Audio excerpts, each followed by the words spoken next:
Hey guys, welcome back. My name is John Parmenter and I run Ride Revival and Outdoor Adventures.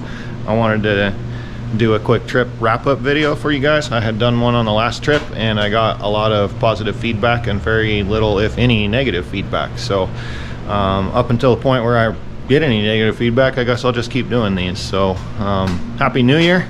Appreciate everybody that came out to the, the hangover run is what we call it. For all of us that don't drink and aren't hungover, we're able to get up early in the morning and load our stuff up and head out to the mountains and enjoy some snow. And I was actually looking at memories on my Facebook and it was showing me like 6-7 years worth of memories with my kids all small, and we go out to the snow every year. So I appreciate all you guys that came out.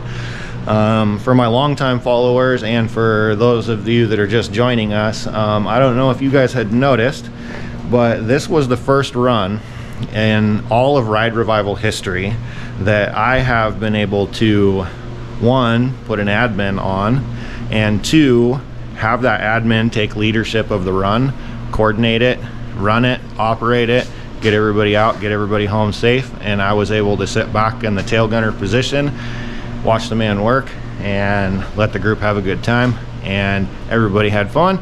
It was one of the easiest, most diverse, for the group that we had. I can't remember a snow run that was as deep and as long as we went yesterday and had as little troubles as everybody had. The group literally pulled strap like 2 or 3 times.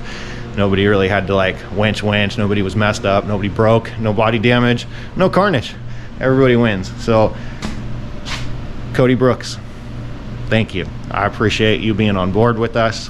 For those of you that don't know Cody yet or do know Cody, we've been working together for quite a while here for the last few years on several events and several different club things, and him and I kind of, well, in a short amount of time, him and I have become brothers from other mothers, and he's going to be my kind of right-hand man here going forward with all the things that we're talking about and working on. And I guess the best way I can say it right now is that he's the Doc Holliday to my Wyatt Earp. So we're gonna be working together here pretty solidly going into 2025. I told you guys I was gonna build a team, and he's the first kind of puzzle piece of that. So thank you, Cody, for being a part of this, and thank you to all his followers and supporters for coming on board and joining us for this thing that we're about to put on. It's deemed the Ride Revival Motorsports community because we're pretty diverse, and as you guys will see, that we do a lot of different stuff. And then there's a hashtag that goes along with that for you guys and for me to use so that we can search on Google and Facebook and all the social medias, and that's hashtag Team Ride Revival. And so you guys can look us up that way. But anyway, we met out at the Detroit Dam bright and early in the morning. 8 a.m. was the meetup time. Driver meeting was scheduled for 8:30. Pretty much everybody was there. I got there a little early. I gave myself extra time, and I actually had to stop and come back to the house and fill up the shop truck tires and a couple other things because I haven't been out much lately. And so anyway, I still managed to get there early and got the Jeep unloaded, kind of looked around, poked around, and then Mr. Matty Nelson rolled in. He's pretty local. He's one of the closest ones to the meetup spot, so I wasn't surprised to see him. And he's always excited and always a predominant member in just about everything we got, and he's a super strong supporter. And so I wasn't surprised to see him bright and early. It's always a pleasure. And then we kind of had the rest of the guys roll in, and it was a pretty mixed bag of people. I mean, we had like a first gen 4Runner with a TDI swap on like 37s or 38s. It was like a super cool rig. Another first gen runner that he's on like brand new 39 IROCs, and it's super done, air lockers front and rear. And then we had like a stock JKU with 33s.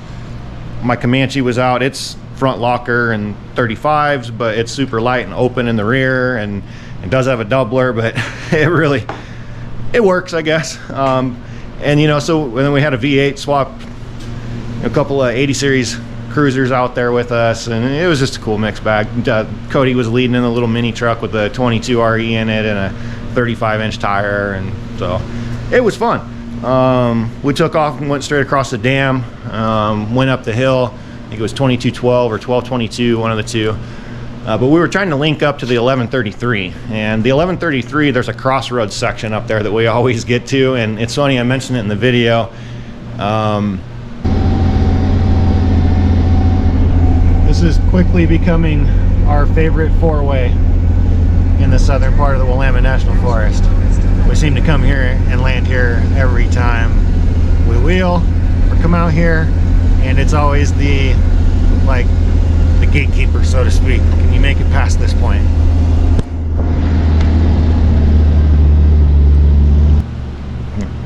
That it seems to be like the gatekeeper for all of our trips since 2020, where we can't go to the burn areas anymore. We've been going down here, and it's always like that spot where you get to this crossroads and you're like, man, can I go up that direction and get up to the top? Let's see. And then you try to get up there and oh no, but you can go this way, and if you can't go that way, well then you got to take a left and you got to hook yourself back down and get your ass out of there, because sometimes the snow's hella deep and nasty. Sometimes you can just drive all the way across from Sweet Home to Detroit. And so we got to there, and the snow had been pretty deep. Cody was leading all day.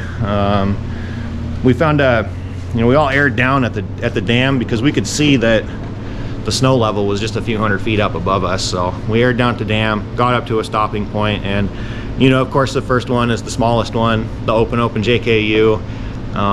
He kind of buried himself, got off the track. And then, so we were trying to decide, what kind of troubles we were going to have. Me and the snow was just getting started, and it was going to get deeper and deeper. And there was conversations about turning them around, or if we wanted to stop, and we were kind of early into the day, kind of a deal. And so we grew back up and found a spot to stop, and everybody kind of talked about it and powwowed. Kids played for a little bit, and we convinced Larry that he needs to drop down below 8. So we got him down to 6 psi, which is where a lot of the group was. I thought I was aired down in the Comanche, and then I got out and checked and realized that I was still at Brown's camp pressures, which is like 8 to 10 to a couple of them had 12 in them. So I aired those down to I think 7, and it started doing a lot better, but I ended up at like 4 or 5 by the time the day was done, and filling my bed up with snow, 1 for the kids to bring home, and 2 because the tires were pretty much useless in the back of the Comanche.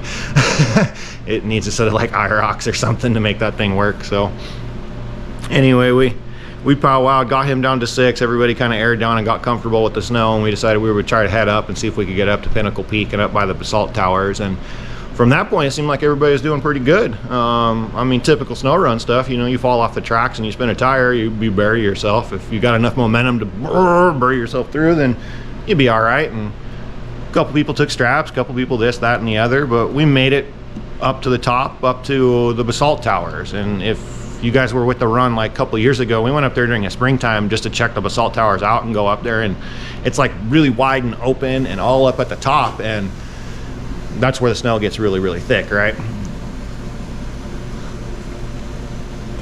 Well, this is probably 2/3 in, and then I had another third to go around the loop, and then we would have had to go all the way back out. And so Cody and I kind of looked at each other and decided that like we kind of got what we asked for, and we still want to get out of here before it starts getting real dark, and we weren't trying to go super gnarly snow wheeling, so we might as well just stop here for lunch and powwow for a couple hours or whatever, and then we'll turn around and go back out the same way, and it'll be easy day. And so we did that, and I brought some snow home for the kids, and we kind of took our easy way out. I led on the way out, Cody led on the way in, and it was great. It was a good time. I think communication was on point. Everybody was very good about notifying the leader and tail gunner. There was one spot where we had broken up a little bit, and so there was a couple 3 guys in the rear, and I was still playing tail gunner, and they were behind me. So I was like kind of watching and paying attention, and they would show up, and then they would back down, and they'd show up and then back down, and then there was one point where they didn't pop up again. And so kudos to you guys, the TDI 4Runner guy, first gen 4Runner. He turned around and went back down to find the 80 series that were down there, and he ended up linking up with them and getting them pulled out and fixed up, and then they met back up with us, and we were in constant communication, and that was spot on, guys. Way to be. Along those lines, and then another point is I learned us car guys are a lot better at learning the vehicles and each other and faces than we are about learning names and faces. And I'm guilty of this as well, because I got home last night and seen a post by one of you guys and was like, oh, that's the first gen TDI runner, that's super cool. And I posted on there real quick, but I was like kind of half asleep, squinting out of one eye, and so I got my glasses on today. Yeah, I didn't have my glasses on, and then I woke up this morning and looked and was like, oh, Yeah, that wasn't even that rig. My bad. That was the red Exo Cage XJ guy with his boys and the dogs in the back. Oh, okay. I think his name's Kurt, or yeah. See, and I'm gonna go back to the forum now. I'm gonna look, or the Facebook thread, and I'm gonna check the names and be like, okay, we'll get acquainted. So, it was just kind of funny for me. So yeah, we got done with the day and powwowed back down to the bottom, and everybody kind of loaded up, and it was just getting to dusk. Everybody got to load up in the daylight and air up in the daylight, and then by the time we headed down the hill, I think everybody's headlights were turned on. So there was a rest stop there. I seen some people pull off, take a break. Everybody seemed to be in good spirits, and tally ho. So again, I appreciate all of the new participants on that run. One of the things that I did notice that I'm going to try and get better about, that the reason I'm saying I get better about, is because I've been super uncomfortable with it since I started Ride Revival and Outdoor Adventures here 7 years ago. Is that, like, I'm not a big promoter. I'm not a big, like, in your face kind of guy, like, follow me, you need to go over here, buy my swag. I've let it be organic and let it be deemed by natural selection up to this point. But I've kind of realized that with this thing that we're trying to do and build this community and build these cool events, that I've got to outreach more to you guys.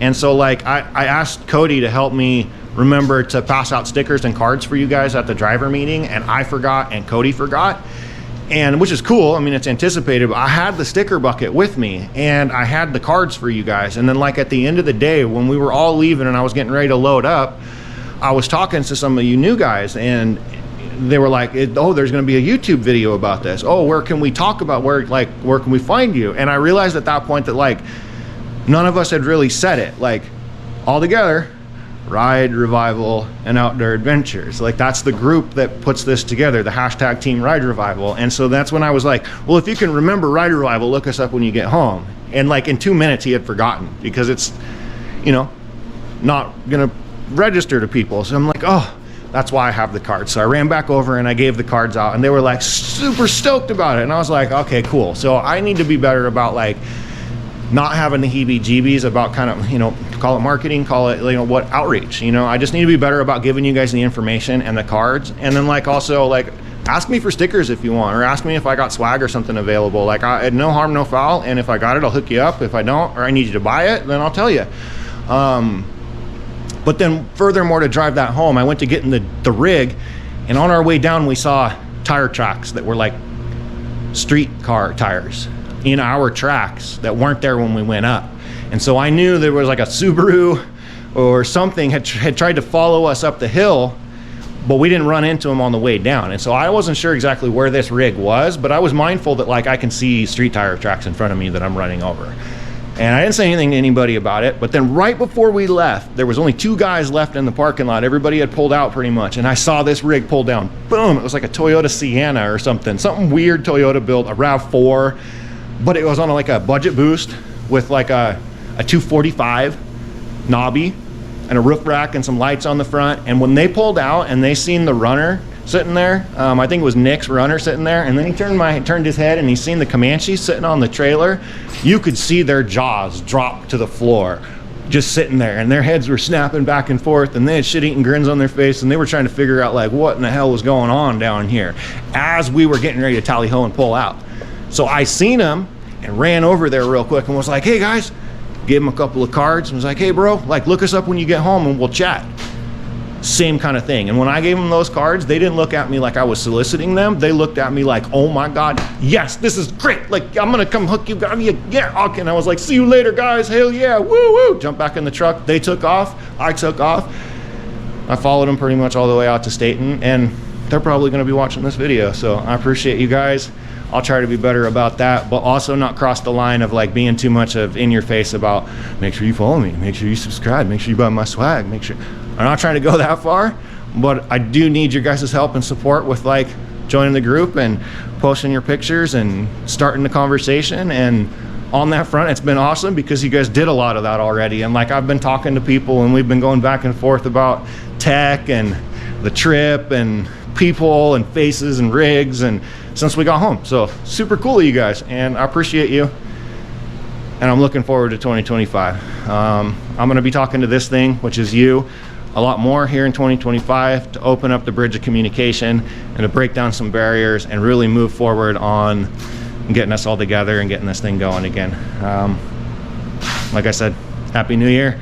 Appreciate you. I hope you liked this video, and I really hope that you guys enjoy the trip wrap-ups or whatever you guys want to call them. Let me know what you want to call them.